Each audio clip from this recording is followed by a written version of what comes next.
Bloomberg World Headquarters in New York, and to our TV and radio audiences worldwide, I'm David Weston. Welcome now to Balance of Power. This is where the world of politics meets the world of business.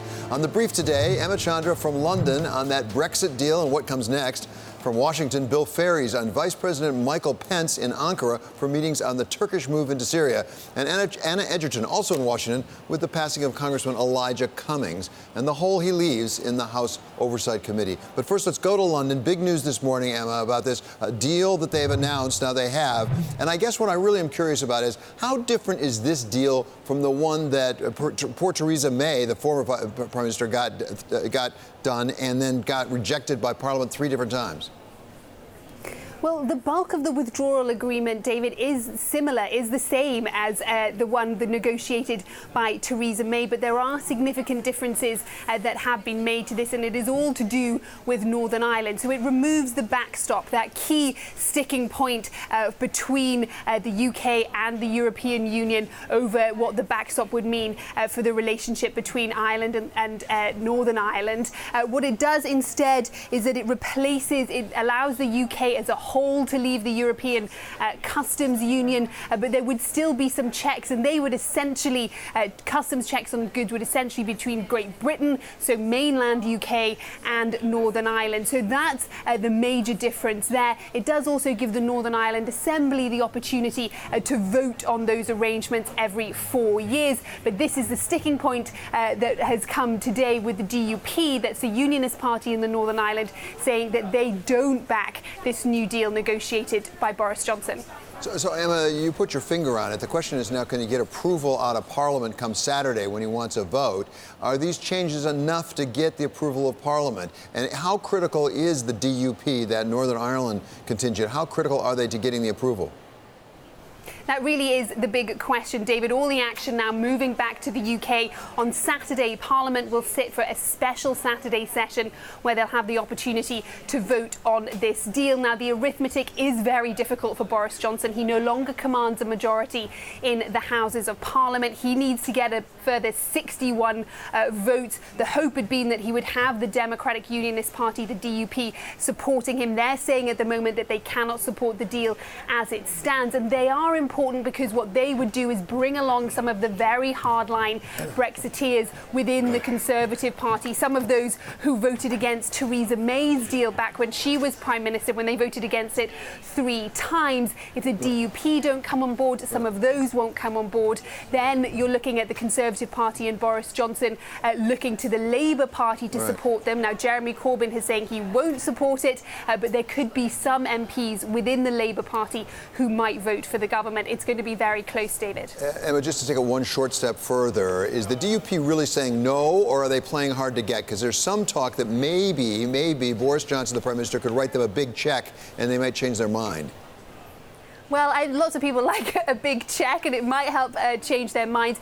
It is very telling that through the day, as we've seen both sides in the UK and the European Union really tout this deal, like not only Boris Johnson touting the deal, we've also seen Michel Barnier and the European Union side saying that this is the deal. There will be no need for any further prolongation. By that, read no need for any further extension. And the DUP have still not come on board. Now, there is a suggestion that the European Leaders Summit is still ongoing in Brussels, and there may be other ways to perhaps make some small changes that might bring the DUP on board, but certainly they've held firm through today, saying that this is not something that they can sell back home, and therefore it's not something that they're going to support. Okay, thank you so much to Emma Chandra reporting today from London. Now we go back to Washington. Bill Ferries. Bill, we want to talk about the Turkey-Syria situation. As I say, Vice President Pence is over in Ankara right now. What is his mission? What would success look like for President Trump? Well, success at this point would be a ceasefire in northern Syria. And from the point of view of a lot of the president's supporters and foreign policy experts, it would be a withdrawal of Turkish forces from northern Syria. Heading into the meeting, that looked extremely unlikely. The Turkish officials, speaking to reporters, said that the U.S. and Turkey remained miles apart, and there was no joint press conference of any kind following the meeting between Vice President Pence and President Erdogan. And we are still awaiting some sort of comments from the U.S. ambassador's residence, where Vice President Pence and Secretary of State Mike Pompeo are headed. But it was going to be a tough ask for Pence at this point. And Erdogan has a long history of kind of looking down on these requests when the U.S. comes over asking them to do something like this. So I think it was probably a very difficult meeting, but we're still waiting for the readout on that. Well, and we in the United States, and for that matter in Europe, have a tendency to look at this through a certain lens, which is the condemnation that's coming from Europe, from the United States, from the Arab League, actually. But at the same time, domestically, there are reports that this is quite popular for President Erdogan. Absolutely. This is something President Erdogan has talked about wanting to do literally for years. And the Kurdish-led militias in northern Syria that the U.S. was partnered with until recently, they have long been seen in Turkey as having direct links to what they consider terrorist organizations and what the U.S. considers terrorist organizations within Turkey. So the U.S. even proposed trying to mediate talks. I think President Donald Trump said he could help broker talks between the Kurdish militias and Turkey. That would be the equivalent of trying to negotiate talks between the U.S. and al-Qaeda. It's basically a non-starter from Turkey's point of view, and Erdogan has seen his popularity rise with this move into northern Syria. Okay, Bill, thank you so much for reporting today. It's Bill Ferris reporting from Washington. And now staying in Washington, we're going to go to Anna Edgerton to talk some about the impeachment investigation. We have Ambassador Sondland, the U.S. ambassador to the EU, testifying today, and it appears that he is not particularly backing up the President of the United States. That's right, and this is a really interesting development because Sondland is an ambassador who was appointed after he donated $1 million to the president's inauguration committee, and he got this kind of plum assignment as ambassador to the EU in part because of that donation. So Republicans were looking at his testimony, hoping that finally they would get someone who would be on the president's side in this investigation. However, in Sondland's opening testimony, he made it very clear that he was not interested in towing a Republican line or echoing talking points from the White House. He kind of distanced himself from some of the allegations regarding pressure on Ukraine to investigate Joe Biden and how that interacted with the foreign aid to Ukraine that was also being withheld at the same time. And there's also other very big and sad news coming to Washington overnight with the passing of Elijah Cummings as the long-term House of Representatives representative from Maryland, Baltimore, Maryland. Give us a sense of how important he was in the Congress and particularly in the Democratic caucus. Yeah, Elijah Cummings was a huge presence in the House of Representatives, very close to Speaker Nancy Pelosi and the chairman of the Oversight Committee. So he's one of the 3 chairmen who is leading the impeachment investigation. He has a very inspiring life story. He's the son of sharecroppers from South Carolina and moved to Maryland, rose up through the ranks of local politics there and became a congressman who really kind of embodied the American story. And you could tell just from talking to him that he has such a love for this country and frequently reminded his colleagues about the very important responsibility that they have as representatives in the U.S. House, kind of the moral clarity with which they should do their jobs here in Washington. Yeah, a really sad loss. Thank you so much to Anna Edgerton reporting today from Washington. Now it is time to check in on the markets. Reacting to today's top stories, joining us now is Abigail Doolittle. So we always talk about how did all that affect the markets? Not so much, maybe. Yeah, not so much. A lackluster day. Maybe Brexit a little bit because earlier today the futures were higher, and at one point the S&P 500 up 0.6%, now just up slightly. So as that deal is perhaps facing some stumbles, investors looking at that. But here in the U.S., it's really about earnings. Some big marquee names, Morgan Stanley putting up another good quarter, similar to some of the other big banks. Fixed income and equities doing well. Netflix, their international business, did well. Dover, an industrial company, their view beat. So investors liking that. On the other hand, IBM, they missed the lowest revenue estimate out there, and worrisome to some analysts, the cloud. So earnings really could dominate because this is just the first batch of some of those big names. Well, particularly after the Red Hat acquisition for IBM, people thought maybe they would turn it around. It turns like it didn't. But that seems to be sort of a specific instance. More generally, is it too soon to tell whether the earnings encouragement reflects something about the growth in the economy overall? Well, that's a great question, David, because I would definitely say it's too early to know how this earnings period is going to shape up, because right now people are pretty encouraged. It's looking a little bit better. But in terms of that economic growth, that is a really great question. We don't have the answer to that yet. We just don't have enough earnings reports. But you'll be sure that investors will be looking for that. It is a relatively low bar quarter because the idea that perhaps, earnings estimates have been taken down and perhaps some of that slowing economic growth has been taken into an account. But we haven't had that Caterpillar moment yet from 2 years ago where Caterpillar was saying this is the best it's going to get on the year. As good if that as it happens, gets. that was CFO. Yes, that was not a great moment. But it'll be interesting to see whether or not we get any sort of macro commentary as this earnings season goes on. Okay, Abigail, thank you so much. That's Abigail Doolittle giving us a sense of where we are in the markets. And now we're going to go to the break, and this is Bloomberg Balance of Power.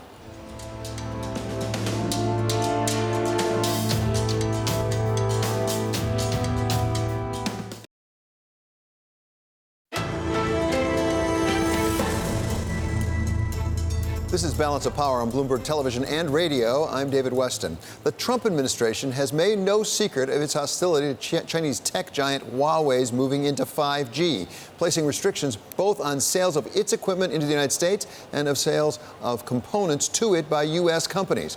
For a view from Huawei's side, welcome now Paul Scanlon. He is Chief Technology Officer of the Huawei Carrier Business Group, coming to us from Washington. So, Paul, thank you so much for being here. I want to start with the most basic question. What do you do? I mean, explain exactly what your group does, and how does it fit into the larger 5G picture? So I do a number of different things, David, and thank you very much for inviting me. It's lovely to be back in Washington. I've been here for, I think, for perhaps 20 years or so. So it's refreshing, actually, to come back. What do? I do a lot of different things for the company. I've been here more than 11 years, and I do many things from deployment through to sales and marketing and standing here in front of media to try and explain some of the truths and remove some of the fears about the company.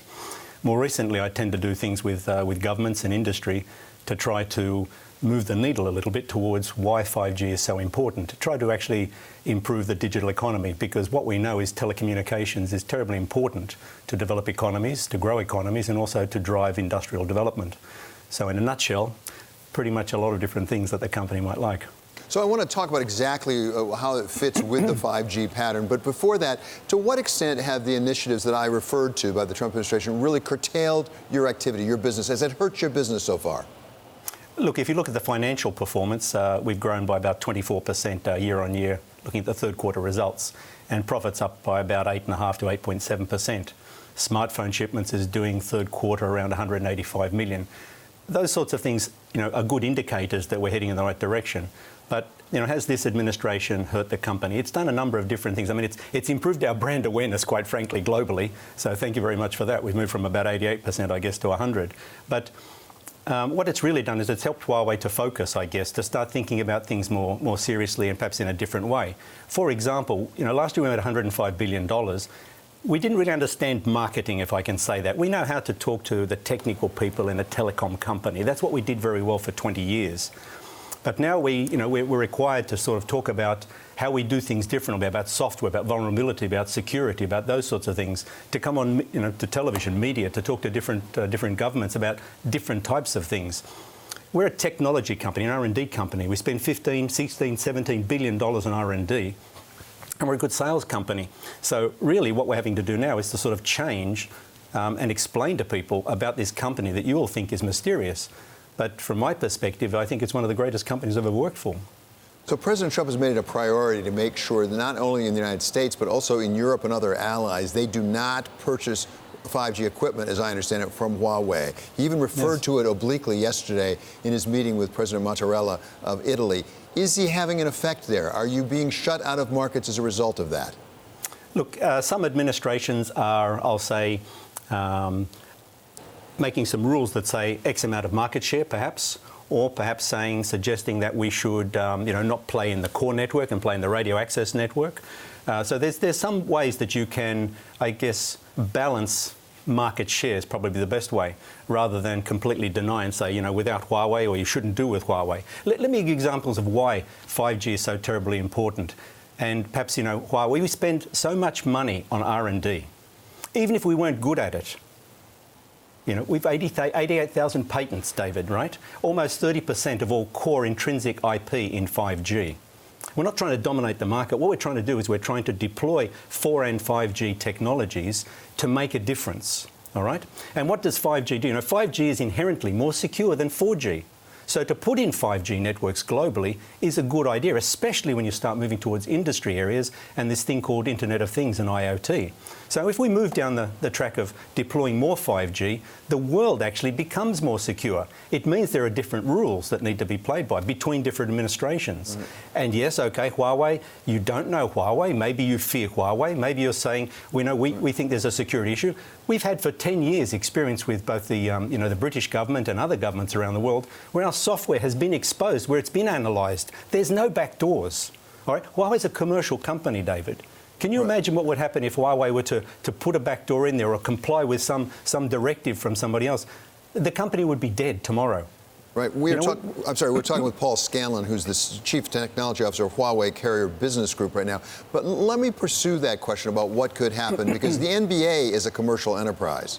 It makes a fair amount of money, and we've had an incident involving Hong Kong now with the NBA, and actually the head of the FCC, Ajit Pai, earlier today tweeted about that and connecting it up with 5G, saying if this is how China is willing to use its leverage over basketball, esports, and flag emojis, imagine what could happen if we let Chinese companies equipment into America's 5G networks. Why is Ajit Pai wrong? That you might not want to do it. It's not a commercial decision, but the government in Beijing has shown its willingness for good and sufficient reason to put a lot of pressure on commercial enterprises.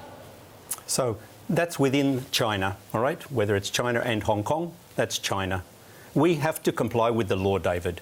If we we work in 172 countries globally. 170 of those administrations we talk to. It would be lovely just to have this type of discussion with the current administration here in the US, to understand the rules. What would you like us to do? To explain our company, to describe how can we do business together? If you set the rules and the standards, we follow the law. This is Huawei Technologies in the US is a legal entity. It will not do anything against the law. Our board has said that, the CEO, the group CEO, and our founder, Mr. Ren Zhengfei, has said that. We comply with the law in every country. There's no way we will comply with a law that says from China what we must do here or another country. That's outside the law.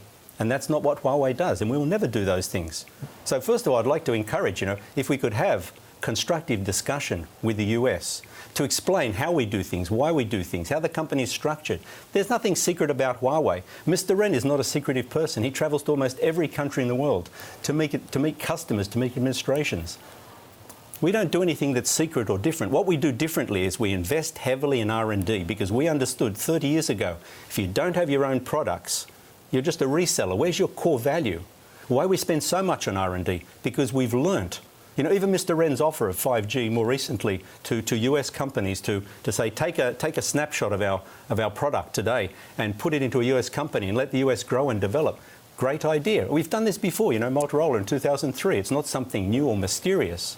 It's an honest attempt to say, if you tell us what the rule is, then maybe Huawei can understand how to play the way the US would like. We're talking with Paul Scanlon. He's the CTO of Huawei Business Carrier Group. So Paul, let me just raise this possibility that the problem that the administration has, or some people otherwise in the United States may have, is not with Huawei. It's not saying that Huawei is a bad company, it does bad things. And it's certainly not with the success of Huawei. If anything, it may be the reverse. The people are concerned you're so successful, you will become more dominant, or at least have a larger market share. The concern is with Beijing. And you cannot control what Beijing may do to you or may try to get you to do. And I think that's the concern. That doesn't make your position somewhat more difficult. I don't agree. I've been in the company 11 years and I don't agree. Okay, so I won't agree with that position at all. What I'll say is our job, our focus, Mr. Ren, the board, every time I meet any of the board members, every time at our annual conference, half-yearly conferences, Mr. Ren is quite clear. Let's talk about market share and competition. Mr. Ren has stated many times, you cannot have too much market share. If you take too much market share, what will happen to you? There'll be first of all, if there's no competition, especially with Western companies, there's no innovation. The reason this industry is so interesting and exciting, the reason that 5G holds so much promise, is because of the opportunities that it can do, especially to industry. And that's where it can transform things. Could you imagine if everything was connected? All the advances we'd be able to make by pulling data up through the cloud into supercomputers with AI, we would be able to fix things like cancer. We'd be able to fix things like different types of diseases. And they're good things for humanity. So Mr. Ren has always said, you can't take too much market share, number one. Number two, you must provide a healthy ecosystem. Do you know, David, last year we spent more than $11 billion US with American suppliers of components and software and other parts. We would continue to do that if the US would allow us to continue to be part of a global supply chain. So that's what we are. Paul, well, could I add just one last quick question, which is put it around the other way. To what extent is the United States risking falling behind in 5G? I know not only in China, but you're also selling a lot into India at this point. Is there a competitive danger? You know what the US could look, we already build a lot of 4G networks out in rural US. I think everybody's probably heard about this, and maybe we don't talk about it enough or promote it very much, and I'm not sure why that is. But some of the regions in rural US that I've been to, we can deliver, just using 4G, about 650 megabits per second. We can do that today. We have been doing that. Those sorts of things are available. The US moving down the line of deploying 5G over millimetre wave was necessary because of the constraints they have in this thing called C-band spectrum. But the good thing is companies like AT&T, Verizon and T-Mobile, by trying this 5G technology, even if it's with our competitors, you start to learn about where the business opportunities are. Right. We can see by 2025 somewhere around almost 300 billion in GDP improvement globally. Right. Now, what the US is good at, if it was all connected, what the US is great at is pulling that data up. Look at what Google and Amazon and Microsoft and the others do, right, and applying leading AI. Right. Why not let Huawei come in here and provide the best technology for connectivity and work together with the Trump administration and improve society? Paul, I can't thank you enough. I really appreciate you coming in. It's good to hear the perspective from Huawei. That's Paul Scanlon. He's CTO of the Huawei Carrier Business Group. And this is Balance of Power on Bloomberg Television and Radio.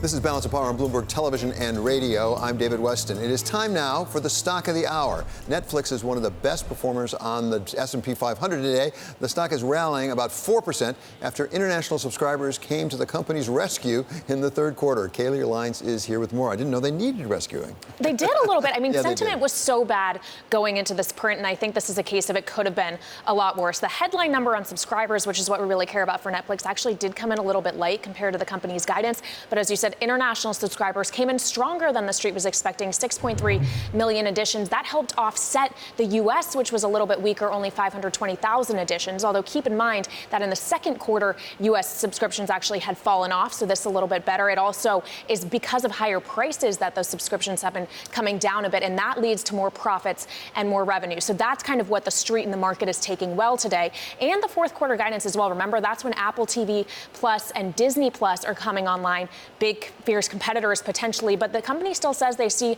subscriber additions of about 7.6 million in the fourth quarter. So that may be a sign that they are going to be able to withstand that competition, although, of course, that's going to cost more money, David. Still see that $3.5 billion free cash flow deficit for the year. Although the race hasn't really quite started yet with Disney and Apple. We'll see. Okay, many thanks to Bloomberg's Kaylee Lyons. Up next, Tusk and Juncker are holding a news conference on Brexit. The latest on the deal ahead. This is Balance of Power, and we are on Bloomberg Television and on radio.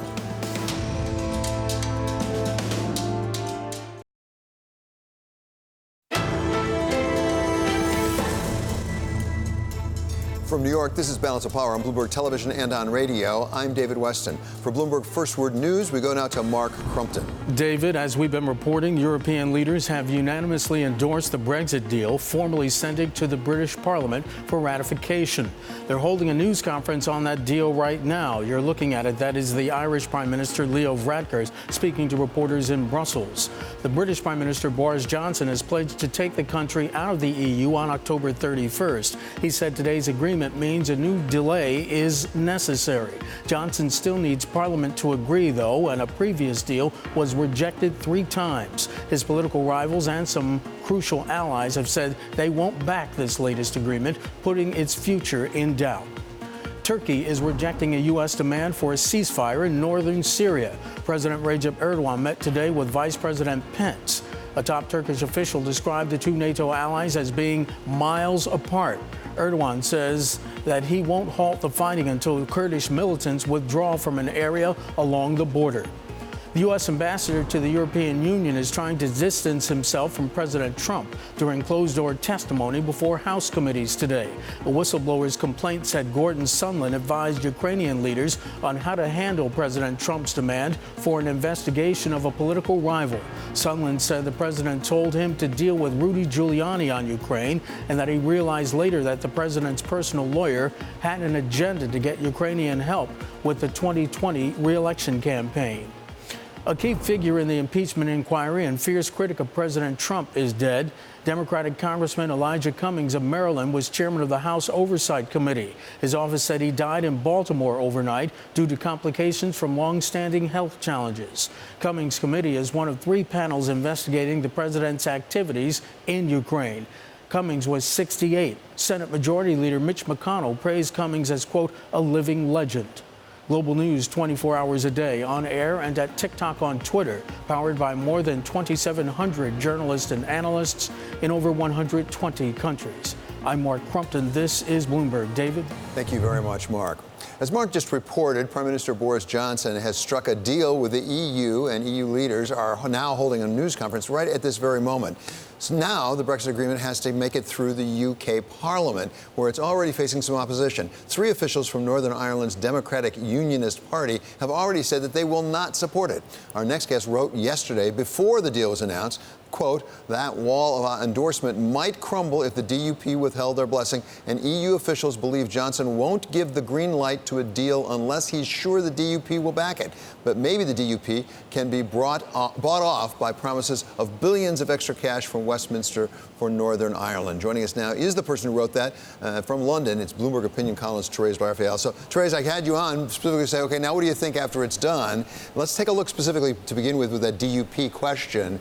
Is it right that Boris Johnson probably didn't agree to this without knowing he can get the DUP to come around, even though right now they're objecting to it? Yeah, I think Boris Johnson probably made a two-way bet here. He may very well have done the deal knowing that the DUP was not happy with it. And his calculation might have been, look, either the DUP are brought on board by the time there is a vote or by the time there is a second vote, and we can come to whether there'll be more than one vote here, or for once, it doesn't matter, that he has built enough momentum and enough goodwill and seeking and striking a deal that either he can get it through Parliament without the DUP, or if it falls, the blame will not be on him, but it will be on the DUP and Parliament. So I think, you know, from Johnson's perspective, this is a win-win. Well, and does he have a checkbook that he could help on that first of your 2 alternatives, essentially, that maybe the DUP would change their mind if there are a lot of subsidies coming their way? Well, it's hard to imagine that there's more on that front that he hasn't already thrown at them and offered them in the run-up to this. You know, the question for the DUP really is what more they can get out of this government. And their point of maximum leverage really may have passed, as I wrote in a column today. I mean, if the deal were to fail, for example, the DUP would get some of the blame. They may be hurt in the elections in Northern Ireland. If a Johnson government were to have a parliamentary majority in which it didn't need the DUP help, then the DUP wouldn't have the kind of leverage it has now. So there are a number of scenarios in which you can look at it and say, actually, the DUP don't have much to gain from holding out. That's how the DUP have a long and storied history of defending what they see as unionist interests, no matter what the arguments are for them to agree to a compromise. We're talking with Therese Raphael. She's a Bloomberg opinion columnist. So, Therese, you mentioned the fact that maybe there's enough goodwill because he got the deal done that he could actually get this through Parliament Saturday. Is it that, or are people just tired of it? Well, I think it's a little bit of both. There is great weariness in the country of Brexit. It's been, 3 years, been endless negotiations, 3 votes in Parliament. It didn't look like a Johnson government was going to make any headway, so it's a significant achievement that it has. And by the way, that's come because of compromises on all sides, from UK, from Dublin, and from the EU. But the numbers are very tight in Parliament. He needs 320 votes. He doesn't have it now. A lot depend on whether the sort of hardline, very pro-Brexit conservatives in his party who've aligned themselves with the DUP in the past can now break with the DUP if they don't vote for Johnson's deal and vote vote themselves with the prime minister. And I think the case for them to do so is quite compelling, but we really won't know until Saturday how that breaks out. And there is a general election coming up at some point in the not too far distant future. To take us through the calculus of the people in Parliament, because necessarily that will inform their vote on Saturday to some extent. That is to say, how does it position themselves and their party in that general election when it comes? Well, for the Conservative Party, it's very straightforward. Johnson would like to get this deal through, and then that removes any obstacle that the opposition had to block an election. It needed opposition support. So if he gets his deal through, he will ask for elections in very short order. I think we'd see them before the end of November even. For the Labour Party, it is a difficult one. They're down in the polls. If he gets his deal through, it will leave the Labour Party having to reevaluate their strategy, and they won't really have an excuse to deny him elections. So in that case, I think we are likely, still to see new elections. The only thing is if Johnson thinks he could have a second vote to try to get the deal through before October 31st. Because remember, his entire sort of campaign is on this promise of getting Brexit done. How important are the Liberal Democrats here? Because they evidently have said they want a new referendum. They want to go back to square one. Yeah, I mean, I think the Liberal Democrats, Johnson knows he can't count on their votes.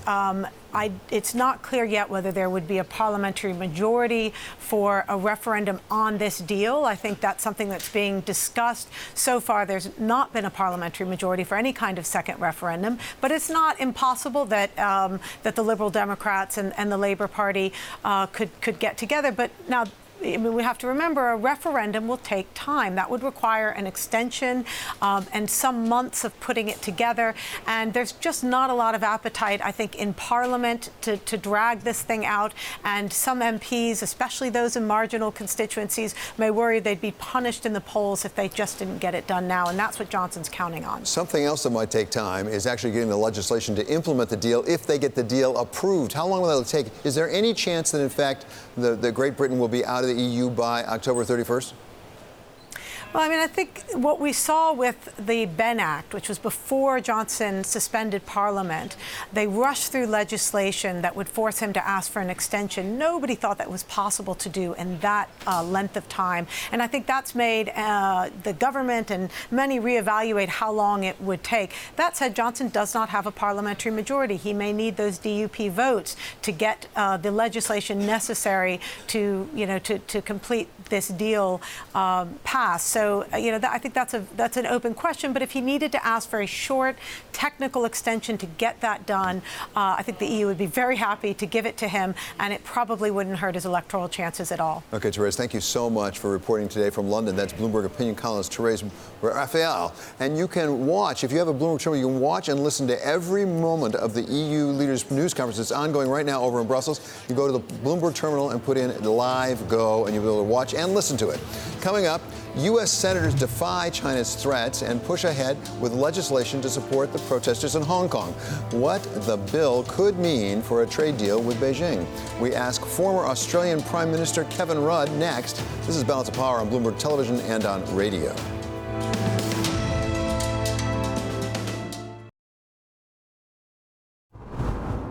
Right now at the White House, Acting Chief of Staff Mick Mulvaney is holding a news conference. It's including, in part, confirming that, in fact, the G7 meeting next year is going to happen at Doral. That's President Trump's resort down in Florida. We will continue to monitor this as Mr. Mulvaney talks, and we'll bring you any other important news that comes out of that news conference. Oh, I'm sorry. Let's listen to it right now.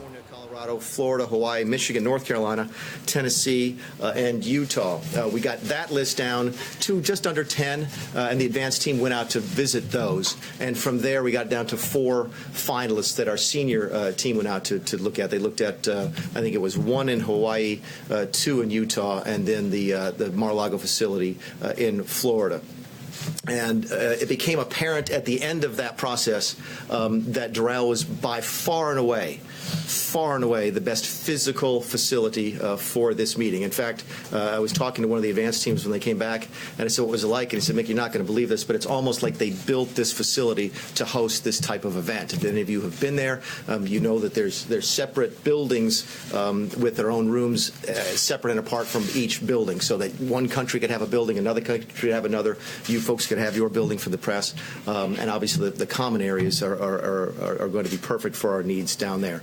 Again, anticipating your questions. How is this not an emoluments violation? How is the president going to profit from this?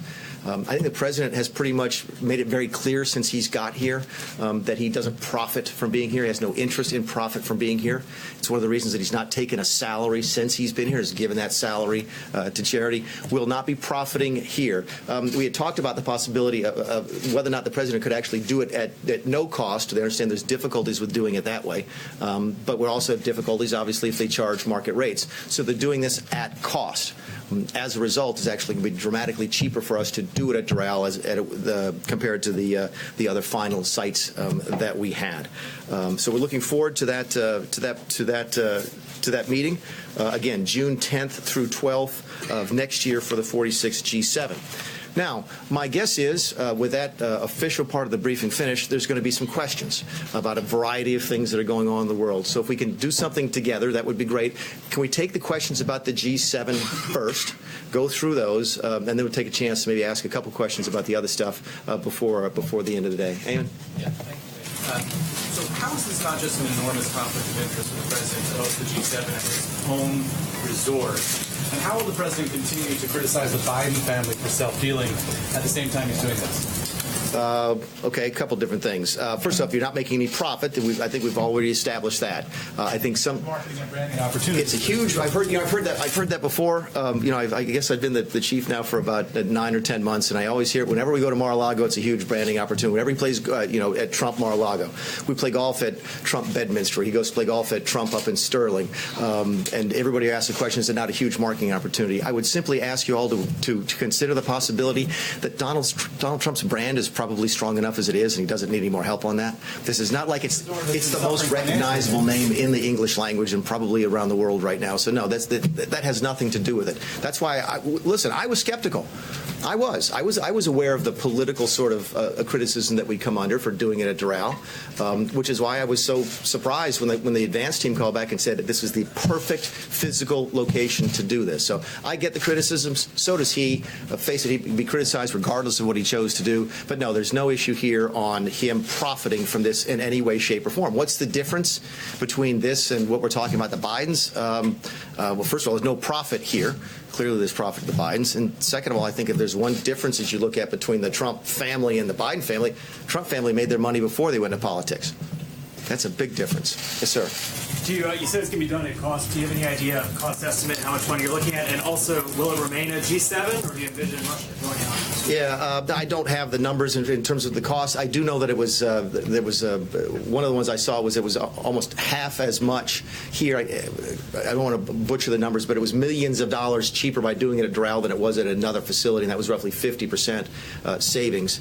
As to the G7, G8, look, that discussion is ongoing. The president has been very candid about that, about whether or not he wants to have Russia join the G7 again. They used to be members of that organization, and I think he's been fairly straightforward. Not only to you folks, but to other leaders around the world, which is we go to the G7, and what dominates so much of the discussion? Russia. Okay? Russian energy, Russian military policy, the Russian economy, it dominates a lot of the discussion. Wouldn't it be better to have them inside and as part of those conversations? But I think that decision will be made later, and we'll continue to review it. Yes, ma'am. Thank you very much. G7 Summit has been held for decades, so how can you make the argument that this is the best place to hold it? Surely there were other places that this could be held, and you can't make the argument that the president's not going to profit because we can't know how much he might profit in the future, right? Yeah. To your first point, again, I think it's the profit one. Again, he's not making any money off of this, just like he's not making any money from working here. And if you think it's going to help his brand, that's great, but I would suggest that he probably doesn't need much help promoting his brand. So we'll put the profit one aside and deal with a perfect place. I mean, who was here for the last time was at Camp David? Was that the perfect place? In fact, I understand the folks who participated in it hated it and thought it was a miserable place to have the G7. It was way too small. It was way too remote. My understanding is the media didn't like it because you had to drive an hour in a bus to get there either way. I take your point, but there have been other G7 summits. I've attended numerous G7 summits that have been perfectly fine according to the leaders. We looked at How can the White House really make the argument that this was the only place that the G7 summit could be? It's not the only place. It's the best place. Those are two different things, okay? But we had dates. There's other good places without the There's president. plenty of other good places in this country to hold a large event. There's no question about it. Some of the limitations, we wanted it a specific time. We wanted it in early June, so that limits it a little bit. Then there's difficulties with going various places. Some places don't have the transportation that you need. I mean, there was one place, I won't say where it was, where we actually had to figure out if we were going to have oxygen tanks for the participants because of the altitude. So yeah, there's limitations at other places. We thought of the 12 places that we looked at, and you'd recognize the names of them if we told you what they were, that this was by far and away the best choice. Yes, ma'am. Very quickly, this is a business of optics. How is the president going to stand on a debate stage if, in fact, Vice President Biden wins the nomination and try to make an argument that he profited off of his vice presidency? He's going to do that extraordinarily well. Yes, ma'am.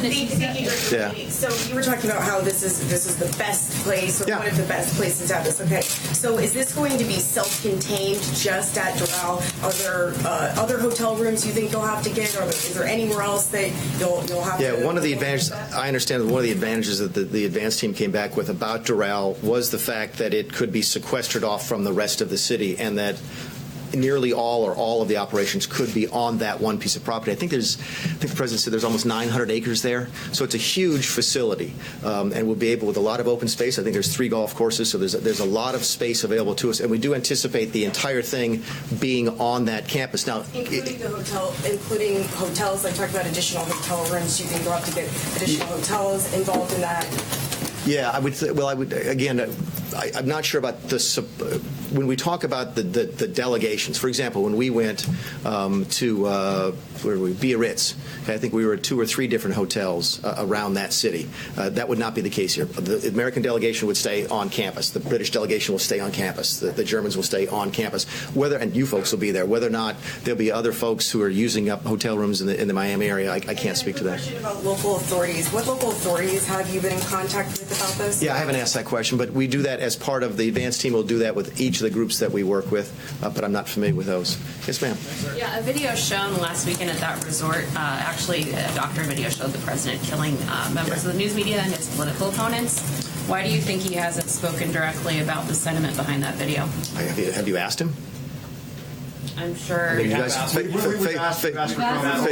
Oh, but we put out a statement. You had a chance to ask him that question yesterday, and you asked him something else, which is fine. But hold on a sec. Your question was why he hasn't asked it. We did as a White House. We listened to that. We didn't like that. I think we condemn that. That's not. He's the president. Do you think we didn't? We did not. Did you think that we would? I mean, that doesn't sound like a very strong condemnation. Oh, come on, John. I mean, it was awful. I mean, I remember seeing the movie. No, that has no place here. I think we've condemned that. I don't know if he's seen it or not. I have. Yes, sir. Before the cameras and say the same, Mr. Mulvaney. I understand before the cameras and say the same. I understand that you're trying to put it in a place that you think is the best. Yeah. And maybe save the taxpayers some money, which is important for all of us. But sometimes because of the appearance of impropriety, you don't make that call. And you at least understand and acknowledge that just the appearance of impropriety makes this wince-inducing, and maybe this is something that you want to reconsider. How did that conversation go in the room? The president knows that. Listen, the president, we know the environment we live in. You all know the environment that we live in. And he knows exactly that he's going to get these questions and exactly get that reaction from a lot of people. And he simply was saying, okay, that's fine. I'm willing to take that. The same way he takes it when he goes to Trump Mar-a-Lago, the same place when he goes to play Trump Bedminster.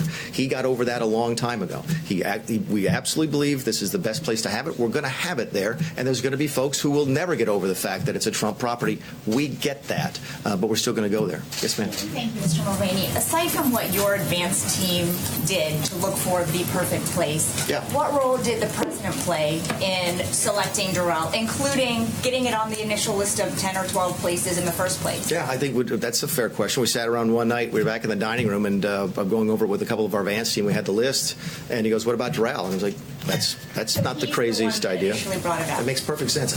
We're all familiar with it, so it's not like he said, "Oh, this is what Doral is." I have to explain it to you. He said, "No, what about Doral?" I'm like, you know what? That's not the craziest idea we ever heard. We sat down and went go look at it. Yes, sir. Yes, thanks, Mick. I wanted to ask you about, as it relates to this decision that you've made as the host country. Couldn't the president simply, as the host country, invite President Putin to represent Russia at the G7? Yeah, I think we can, because I think as I understand how the G7 works, there'll be other leaders there anyway. For example, I met with Scott Morrison, the Prime Minister of Australia, at the G7, even though they're not there. I assume he came at the invite of President Macron, and we could do the same thing. But in terms of, I think the question I got originally was turning it from the G7 into the G8. Okay. My question was, could he simply invite President Putin to attend? I think he probably, yes. If the question is, can he physically do that? Yeah, I think he can. Not whether he can, of course he can, he's president. But would he consider doing that? It's not come up. I think the conversation we've had about whether or not we turn it from the G7 to the G8, that could be an intermediate step. Yes, sir. You mentioned that the president is willing to take the criticism on this, but what about the country itself? Is there any value to sending a message to the world, especially given that all that's happened with foreign interference and attempts at foreign interference in our country, that this president in this country is not open for the kind of self-dealing that happens in other countries? Is that not an important message to send when you're inviting the world to come here to the United States? No. What's your question? I have a non-G7 question. Any last G7 questions? I got one more. About the G7 property, a couple of things. When you say it's the best property for this to take place, the first question is, why has no other G7 ever been held there before? Because they didn't go look at it. So, I don't know. Why did they have it at Camp David? I mean, seriously, for those of you who were there, I'm a little bit familiar with it. I've talked to the folks up at Camp David because I was up there recently and asked, I said, didn't you guys hope? I think it was a G8 back then, 2004, something like that. And they said it was a complete disaster. I'm like, okay, I wonder how that happened. How did that decision get made? Last G7 question, then, if I can. You were talking about the president's, this video where the president was seen shooting members of the media and others that was played at the Doral property there. They said that we haven't had the chance to ask him that question yet, which we have. But broadly, the president has tweeted 45,000 times. 45,000 times. How come the president hasn't used that Twitter account to more than 60 million followers to condemn it? You're his chief of staff. Yeah, the White House put out a statement about it. I mean, that's... Because he's tweeted 45,000 times. The next time you ask him, you guys, again, it's not like the man hides from you folks. Okay, I think he's done almost 100 face-to-face interviews with you. Okay. Anybody else on G7?